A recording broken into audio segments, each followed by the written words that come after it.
Hello বন্ধুরা, তোমরা সবাই কেমন আছো? আশা করছি ভালো আছো। আমিও খুব ভালো আছি। তো এই যে দেখো, আমার হাতে কিন্তু এক্ষুনি একটা পার্সেল আসলো। তো এই পার্সেলটা কি আছে, এই ফার্স্ট টাইম কিন্তু আমি এই পার্সেলটা নিয়েছি। তো চলো আনবক্সিং করে দেখিয়ে দিচ্ছি তোমাদের। এই যে দেখো, তো এখানে কি আছে তোমরা দেখেই নাও, দেখলেই বুঝতে পারবে।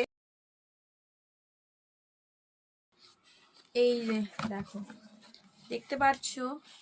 তো এগুলো আমি মেশো অ্যাপ থেকে নিয়েছি।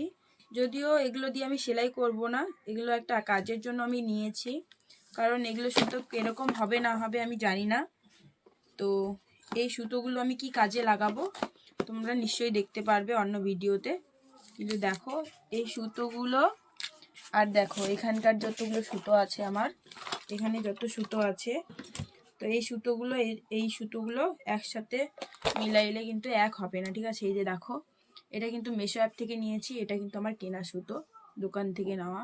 তো দেখো এই সুতাটা কতটা পাতলা আর শক্ত না, আর এই সুতাটা দেখো, এটাও শক্ত আছে কিন্তু এটা একটু মোটা।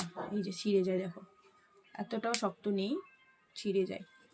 তো এই সুতো দিয়ে আমি অন্য একটা কাজ করব। তো কি কাজ করব তার জন্য দেখতে হবে আমার ভিডিওগুলো।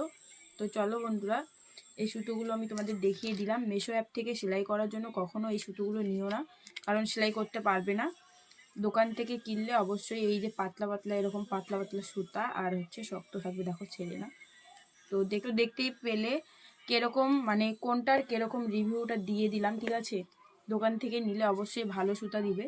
তো এগুলো আমি নিয়েছি এই কারণেই, একটা কাজ করব তাই জন্য। ভিডিওগুলো দেখতেই থাকো, অবশ্যই দেখতে পারবে আমি কি কাজ করি। তো চলো, ভিডিওটা এই পর্যন্তই, টাটা।